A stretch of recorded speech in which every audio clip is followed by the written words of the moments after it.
My wife always asks me, why are you always smiling? And I say to her, because I'm cooking today. Today, I'm gonna show you how to make pasta alla Norma, how to marry fried eggplant and smoked mozzarella, of course. Rollatini di Melanzane, filled with ricotta cheese and covered with picchio pacchio sauce. And ricotta pudding, my interpretation of one of my childhood favorites. And find out why I love cheese. Yes, it's got something to do with the taste, but a lot of it, it's in the heart. Come for the recipes. Stay for the story.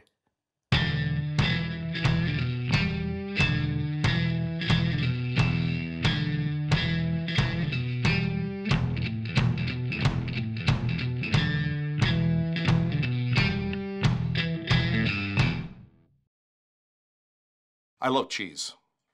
I love all kinds of cheese. I love Italian cheese, French cheese.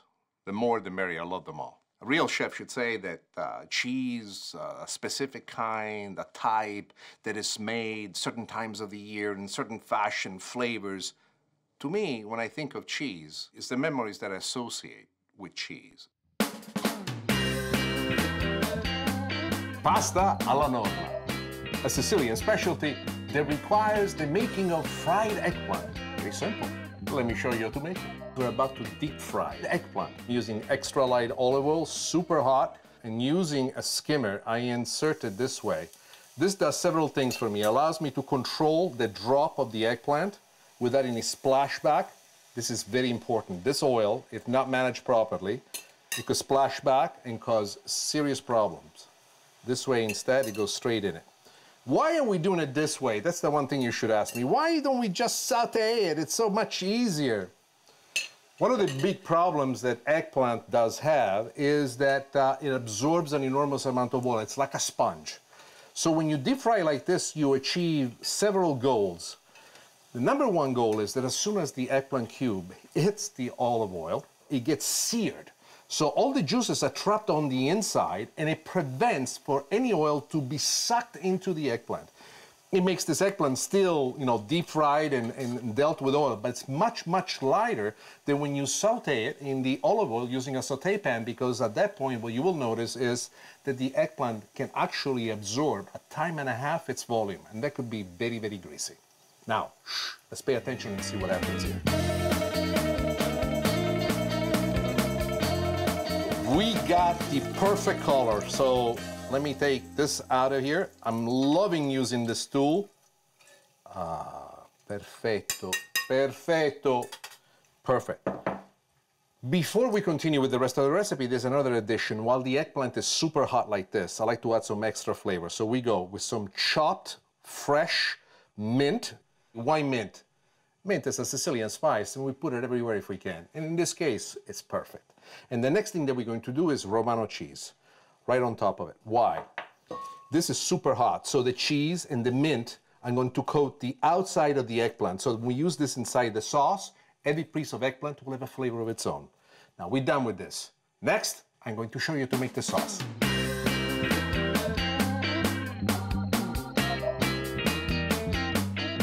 Now, we got extra virgin olive oil in the pan. While the olive oil is getting nice and hot, let's add some red pepper flakes. As usual, I like to have it a little bit spicy. More often than not, this is the way in which we do it in Western Sicily. Eastern Sicily, they're a little bit more smooth and calm with the flavors, but in Palermo, adventurous people. Yes, what can I say? The next thing that we're going to do, garlic. The garlic is nice and thick, and we're going to cook it here in the olive oil. Now, the reason why I like to use extra virgin olive oil is because the olive oil is one of the significant ingredients inside the sauce. And what it does for us, it brings out its natural flavor. So you'll find that olive oils from Sicily are completely different from olive oils that instead come from Tuscany or from France or from Spain. I think that the Sicilian olive oils are fantastic, but you be the judge of what is the flavor that you like the most, because ultimately it will be in your sauce. While the garlic is getting nice and brown, we're gonna add some onions. White onions is what I chose to go with this time. And we sprinkle this around just like that. Lower the heat a little bit. This is the base that I want to have before I give all the other building steps that will come next. The next thing that I want to do is to add a little bit of wine, white wine. Just enough for un profumino. Un profumino in Italian means a little aroma.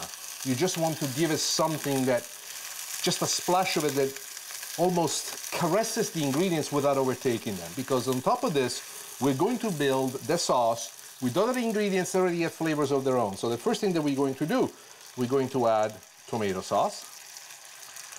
And together with the tomato sauce, a little bit of chicken stock. If you're making this and you want to maintain it a complete vegetarian, you can go with just the water from the pasta, or you can go for some vegetable stock instead. Perfect. Now stir it about and let the sauce come together. As soon as the sauce comes together, and we'll take about, I would say, we're gonna bring it to a quick boil. Once it reaches a boil, I'm gonna let it simmer for about 8 minutes or so. All the flavors will come together. We don't need any more than 8 minutes because the tomato sauce, in this case, a plain marinara, already has a full flavor of its own. The chicken stock has a full flavor of its own. All that I wanted to do was to build up some of the other flavors with the other ingredients that we added. So let's just let it rest for a moment or so. The sauce has gotten the consistency we want. The pasta is ready to go. One small addition that I like to make at this point is to add a little bit of the eggplant that we already fried, just to add it to give the flavor of eggplant to the sauce. I want to save a little bit more that I will use just for topping, for looks. Mamma mia, che bellezza. All right, at this point, we're ready to go. Now, I've cooked the pasta al dente, which means the pasta is not cooked all the way through. Al dente is an Italian definition of the pasta, which translated loosely means to the bite. Instead, if I could explain to you what al dente means, al dente is an Italian way in which we turn the pasta into a steak. How can we do this? Pasta, of all things, was one of the least expensive foods that people could buy at the store. By cooking it al dente, you have to bite into the pasta. And by biting into the pasta, you almost have this impression that the pasta itself is a solid piece of protein. But there's another reason why we have the pasta now cooking into the sauce. You see already the sauce decreasing in volume as it cooks into the pasta. Why is this taking place?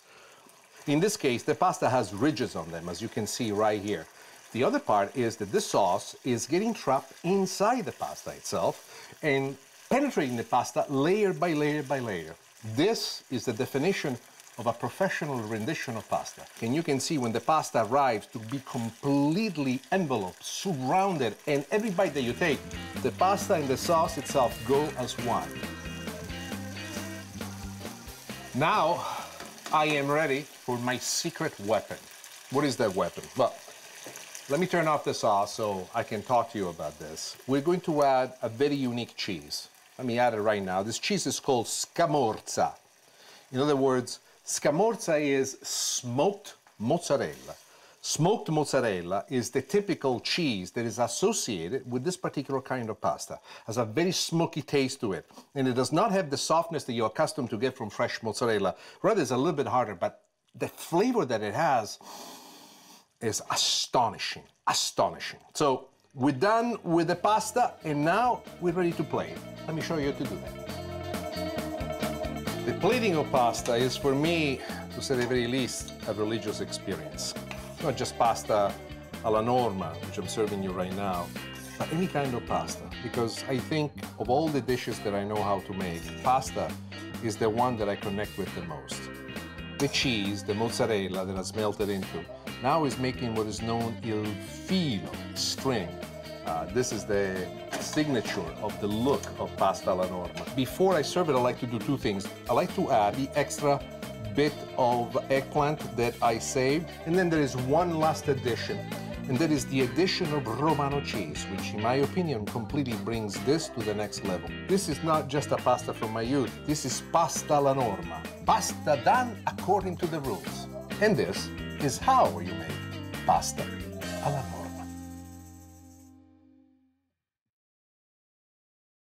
Specifically, this one memory that I have of my wife coming to Sicily, visiting with me and my family, my father arranging this special moment of taking us to a farmer to show us how ricotta was made fresh. This farmer that was dressed in a pink shirt of all things and perfectly pressed pants managed to actually milk the animal, place the milk into the cold room, thicken it, make the ricotta live in front of us, and then move it into the basket, which he placed to hang so that the ricotta would dry. And then immediately he picked up another basket that he had done earlier into the day and gave it to me and my wife to taste.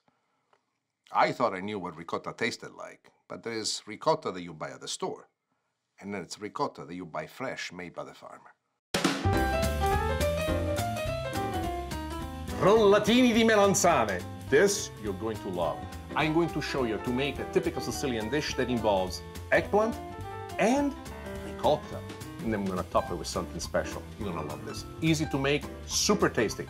Let me show you to make it. Picchio pacchio del conte. This is a very simple recipe that requires specific tools. I have noticed that most chefs usually like to have a big knife like this to go at it. However, I believe that a small knife is the one that really will give us the ability of cutting the tomatoes properly. And I'm going to show you right now how to do it. So take a look at this. Roma tomatoes I find to be the best tomatoes. And what I like to do, first I like to cut them in half, exactly like this. Then once you cut it in half, we cut them in quarters, exactly like this. And then we want to core them. So let's go to the coring process. This one, almost the core has come out already. So this is what I do. Using the knife, I take this out, move it away, take this to the other side, do the same thing right on over here. And I'm going to do this with all the tomatoes. So this one goes to the side, this one goes to the side. Let's do it here with another big piece. We'll repeat the process once again. We cut it in quarters. And now, watch this because this is the easiest part of the technique. The knife, I like to go like this. You see the way I'm holding the thumb down here? This gives you guidance, and also never be in a rush when you go through. When it gets down to here, boom, you're taking off the whole thing. Look how clean it is already. And now we finish up with the remaining tomatoes.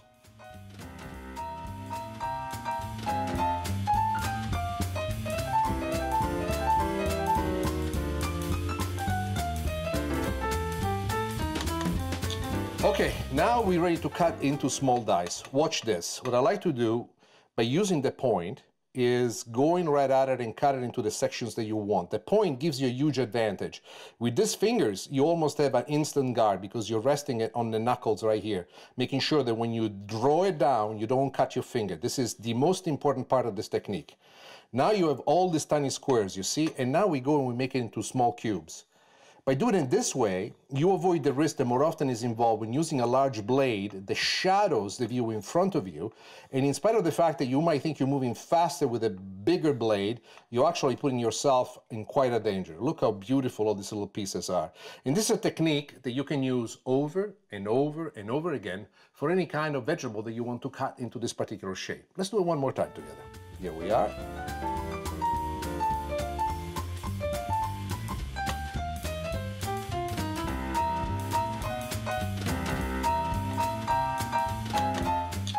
This is the kind of salsa that more often than not is made in summer when the tomatoes are at their sweetest. But sometimes it happens that the tomatoes that you buy at your local supermarket is not as sweet as you think it is. So the way to bring it back to nature is very simple. Here we go.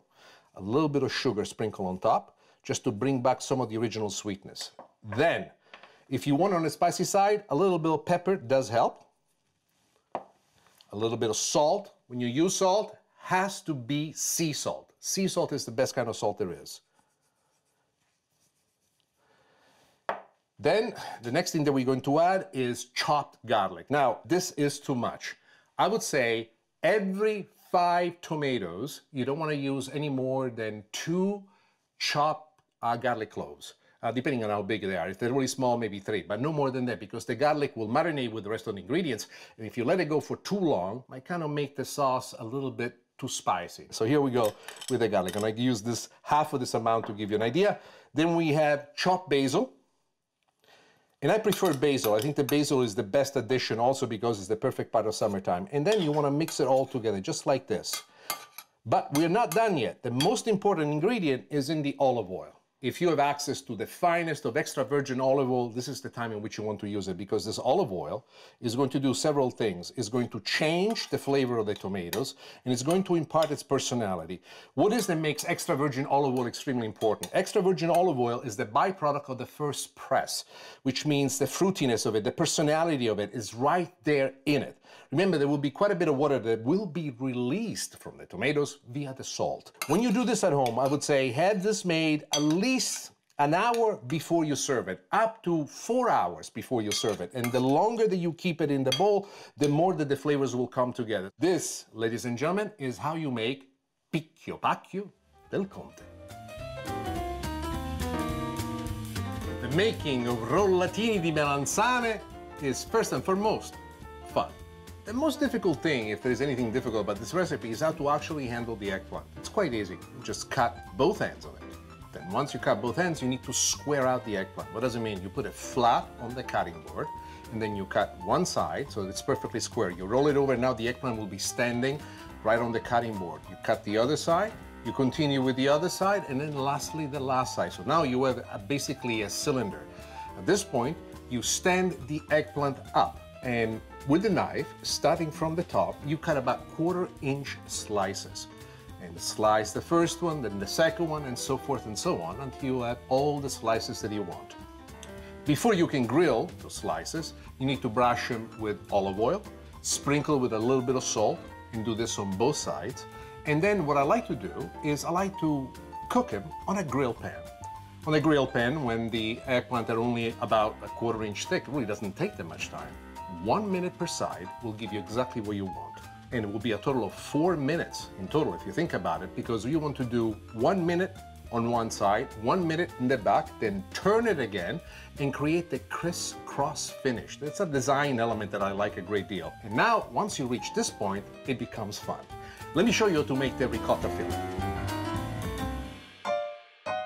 What we have here is ricotta that, as I mentioned before, I have already drained. So we go here with our ricotta.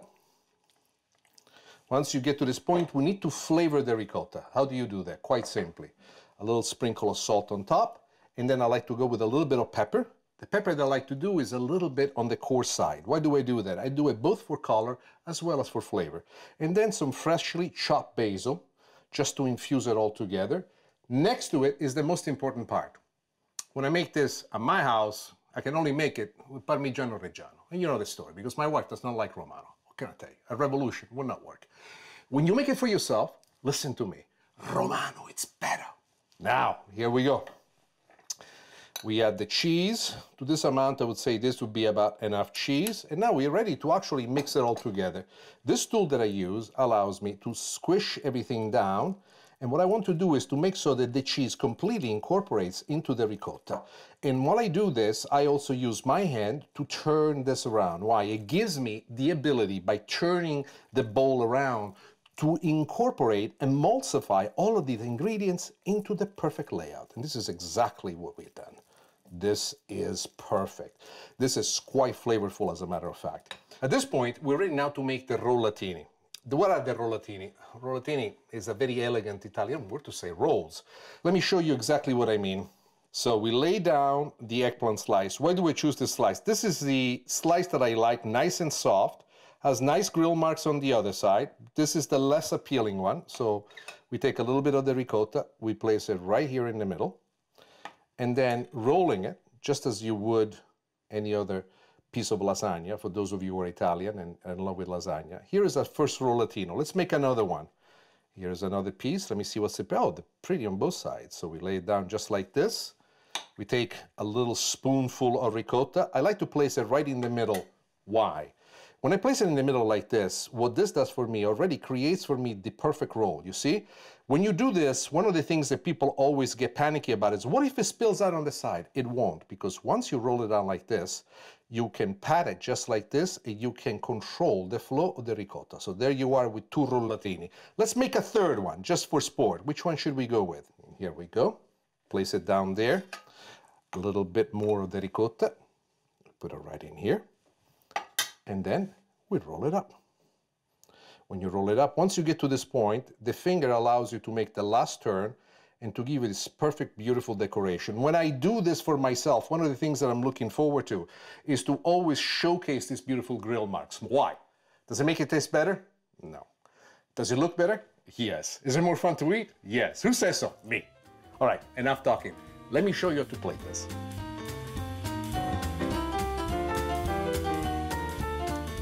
Here we place the last one right here in the middle of the plate.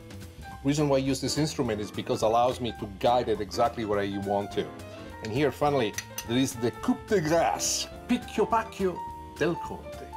Is picchio pacchio in the style of the count. I remember my mom always saying, "Mamma mia, lo devo fare come lo vuole il conte. I must make it the way the count wants it." My nickname as a child was the count. And this, ladies and gentlemen, is how I like to serve my rollatini di melanzane.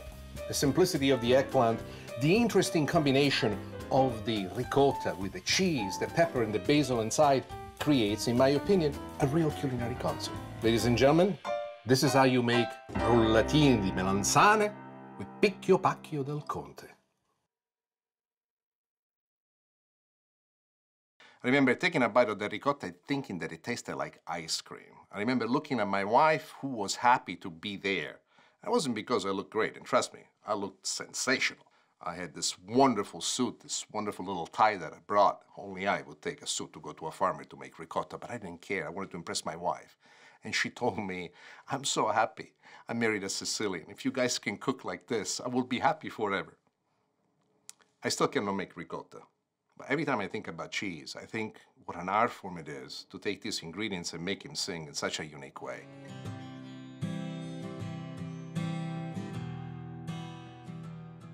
In Sicily, our most famous desserts are cannoli and cassata. They're both made with ricotta. So I took inspirations from these desserts to show you to use ricotta to make a fantastic pudding with chocolate in it. Let me show you how. This ricotta pudding is going to be your go-to dessert every time you're in a rush and you want to do something unique, full of flavor, yet very simple to make. I've actually taken the ricotta out of the container and we have strained it. In other words, we placed it on a colander and we let it sit for about an hour. Why? Even in the ricotta that you buy at your local supermarket, there's quite a bit of serum still trapped into it. Nothing wrong with that. It's fantastic. It tastes wonderful. But to make the pudding thicker, you need to get rid of it. And this is the easiest way to do it. The first thing that I want to do is to add the ricotta right into the bowl in which we're going to mix everything. Now smash it down because this is going to be a process of assembly. The ricotta needs to be sweet. And how do you make the ricotta sweet? Well, the easiest way, obviously, as you can imagine, is sugar. Plenty of sugar. How much is too little sugar? How much is too much sugar? Look, if you're going to do a dessert, you need sugar. As far as I'm concerned, I like it sweet. Now, the sugar has to be mixed perfectly because all this amount that you see on the surface has to be incorporated into every granule of the ricotta itself. There you are. You can already see the ricotta picking up this wonderful finish to it. Now, this is an extrapolation from the making of the filling for the cassata, and you can use any type of chocolate that you want. Crumbled chocolate, grated chocolate, whichever way works best for you. You put it in just a little bit on the inside, maybe a little bit more just because you need to. What do you need to? It's dessert. Now, carefully mix everything together. I'll tell you that my wife, in truth, was the one who invented this dessert. I would like to tell you, I am the one. No, I am not the one. I was making something else, another favorite dish of mine, a dessert that was taught to me by my dad. And my wife saw that there was some leftover ricotta. There was some leftover chocolate. She mixed it all together and she came up with this. And I say, "Honey, you're a genius. After all, you married me." Now, perfect. The mixture is done. And now we're ready to play it. Let me show you how. Every time I make this dish for myself, for my family, for my friends, I always think of my moments in my youth in Sicily. Why is it so? Well, ricotta is part of who we are. It's how we grow up. It's part of the tradition of my country of origin. This particular dish requires a little bit of attention. What we're going to top it with now is toasted pistachio nuts. But what we've done to these pistachio nuts, we have crumbled them finely. This is typical that you will see in many of the Sicilian sweets when you go to Palermo, to Messina, to Catania. Pistachio nuts are everywhere. I love the way they taste, I love the way they look, and I'm quite generous in the way in which I put it right on top. When it gets to this point, a little bit of trickery that I want to show you to make sure that you have an even thing. Shake it up a bit so it goes even on the creases on the inside. Oh, there you are. The next thing that I'm going to do before I serve it, right on top of it, a little dollop of whipped cream. Last touch is a bit of a maraschino cherry on top. To some, this is very simple dessert that you can almost make with your eyes closed. To me, it's a trip back to Sicily, to my youth, and it tastes fantastic. And this is how you make ricotta pudding. If I could cook the way in which the man made that cheese, I would be extremely happy and I would have accomplished everything that I wanted in my life. If all that you do, you just make money, you cannot make ricotta like that, as far as I'm concerned, you got a long way to go.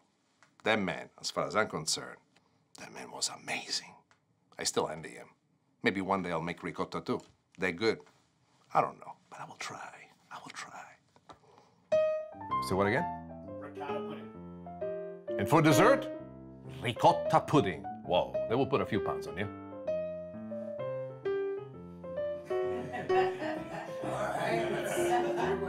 Let's give me another one. Give me an option. Give me an option. Let's give him a reason to eat it. Yeah. That's another option.